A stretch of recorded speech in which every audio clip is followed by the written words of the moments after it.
Dès les temps antiques, on a reconnu qu'il existait une analogie entre l'être humain et cet organisme plus grand qu'est l'État.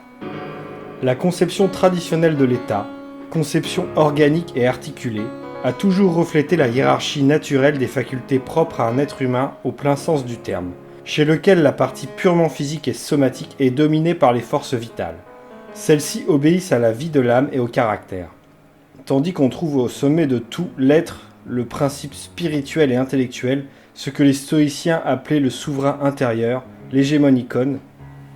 En fonction de ces idées, il est évident que toute forme de démocratie se présente comme un phénomène régressif, comme un système dans lequel tout rapport normal est renversé. L'hégémonikon est inexistant. La détermination vient du bas. Il y a carence de tout centre véritable. Une pseudo-autorité révocable et au service de ce qui est en bas, à savoir l'aspect purement matériel, social, économique et quantitatif d'un peuple, correspond, selon l'analogie signalée plus haut, à la situation suivante dans le cas d'un être individuel.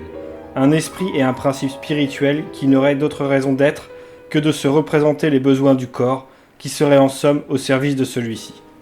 L'avènement de la démocratie est quelque chose de bien plus profond et bien plus grave que ce qu'elle paraît être aujourd'hui du seul point de vue politique. C'est-à-dire l'erreur et la prétention infiniment stupide d'une société qui creuse sa propre tombe. En effet, on peut affirmer sans nul doute que l'atmosphère démocratique est telle qu'elle ne peut exercer, à la longue, qu'une influence régressive sur l'homme en tant que personnalité et jusque sous les aspects proprement existentiels. Précisément parce qu'il y a, comme nous l'avons rappelé, des correspondances entre l'individu comme petit organisme et l'État comme grand organisme. Cette idée se trouvera confirmée par l'examen de différents aspects de la société naturelle. On sait que Platon disait qu'il était bon que les individus ne possédant pas de maître intérieur en trouvassent au moins un en dehors d'eux-mêmes. Or, à tout ce qui a été présenté comme la libération de tel ou tel peuple, mis au pas en réalité, parfois même en recourant à la violence, comme après la Seconde Guerre mondiale, pour jouir du progrès démocratique qui a éliminé tout principe de souveraineté, d'autorité véritable et d'ordre venant d'en haut, correspond aujourd'hui, chez un grand nombre d'individus, une libération qui est élimination de toute forme intérieure, de tout caractère, de toute droiture. En un mot, le déclin ou l'absence, chez l'individu de ce pouvoir central que les anciens appelaient hégémonikon. Et ce, non seulement sur le plan éthique, mais aussi dans le domaine des comportements les plus quotidiens, sur le plan de la psychologie individuelle et de la structure existentielle. Le résultat, c'est un nombre toujours croissant d'individus instables et informes. C'est l'invasion de ce qu'on peut appeler la race de l'homme fuyant. C'est une race qui mériterait d'être définie plus précisément que nous ne saurions le faire ici, et sans hésiter à recourir à des méthodes scientifiques expérimentales. Le type d'homme dont nous parlons n'est pas seulement rétif à toute discipline intérieure, n'a pas seulement horreur de se mettre en face de lui-même. Il est également incapable de tout engagement sérieux, incapable de suivre une orientation précise, de faire preuve de caractère. On peut dire qu'en partie il ne le veut pas et qu'en partie il ne le peut pas. En effet, il est intéressant de noter que cette instabilité n'est pas toujours au service de l'intérêt personnel sans scrupule, n'est pas toujours l'instabilité de celui qui dit « Nous ne sommes pas à une époque où l'on puisse se payer le luxe d'avoir du caractère ». Non. Dans plusieurs cas, ce comportement agit même au détriment des personnes en question. Il est d'ailleurs significatif que ce type humain affaibli apparaisse aussi bien dans les pays où la race et la tradition ne lui étaient guère favorables. Nous pensons surtout à l'Europe centrale et aux pays nordiques, et, dans une certaine mesure, à l'Angleterre. Que dans les classes, comme l'aristocratie et l'artisanat, dont les représentants surent garder, jusqu'à une époque récente, une certaine forme intérieure. Le déclin de tout honneur professionnel, honneur qui a été une manifestation précieuse, dans le domaine pratique, de la conscience morale et même d'une certaine noblesse, relève en effet du même processus de désagrégation. La joie de produire, selon son art propre, en donnant le meilleur de soi-même, avec enthousiasme et honnêteté, cède le pas à l'intérêt le plus immédiat, qui ne recule ni devant l'altération du produit, ni devant la fraude. Exemple caractéristique parmi tant d'autres, les fraudes alimentaires, plus répandues et plus cyniques que jamais, qui relèvent moins d'une irresponsabilité criminelle que de la manœuvre louche, de la chute de leur niveau intérieur, du manque de tout sens de l'honneur, ce sens de l'honneur que possédaient, en d'autres temps, même les corporations les plus humbles. Dans un autre domaine, on assiste parallèlement à l'industrialisation, à la prolétarisation et au chantage social de la classe ouvrière, de ceux qui ne sont plus que de simples vendeurs de travail. Nous avons dit que ce phénomène ne concerne pas seulement le domaine moral.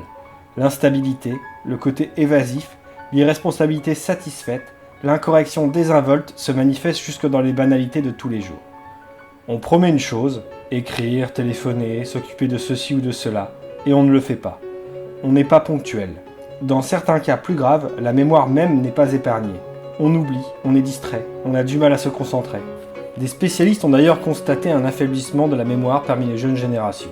Phénomène qu'on a voulu expliquer par différentes raisons bizarres et secondaires, mais dont la vraie cause est la modification de l'atmosphère générale, laquelle semble provoquer une véritable altération de la structure psychique. Et si l'on se souvient de ce qu'a écrit Weininger avec pertinence sur les rapports existants entre l'éthique, la logique et la mémoire, sur la signification supérieure, non purement psychologique, de la mémoire est en relation étroite avec l'unité de la personnalité par la résistance qu'elle offre à la dispersion dans le temps, dans le flux de la durée. Elle a donc aussi une valeur éthique et ontologique.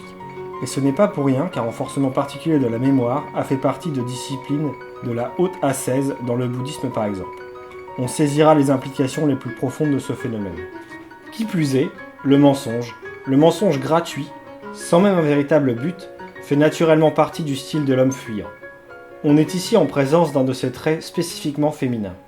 Et si l'on fait remarquer à un représentant de cette race de l'homme fuyant un tel comportement, l'individu s'étonne, tant ce comportement lui semble naturel, ou bien se sent agacé et réagit de manière quasiment hystérique, car on ne veut pas être dérangé. Chacun pourra constater dans le cercle de ses relations cette sorte de névrose pour peu qu'il y prête attention. Et l'on pourra ainsi remarquer combien certaines personnes qu'on avait l'illusion de considérer comme des amis sont devenues aujourd'hui, après la guerre, absolument méconnaissables.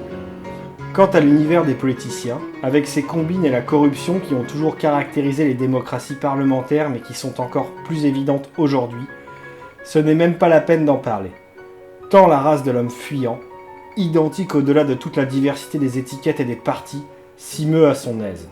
Il faut en effet observer que, très souvent, ne font pas exception ceux qui professent des idées de droite, parce que chez eux ces idées occupent une place à part, sans rapport direct et sans conséquences contraignantes avec leur réalité existentielle.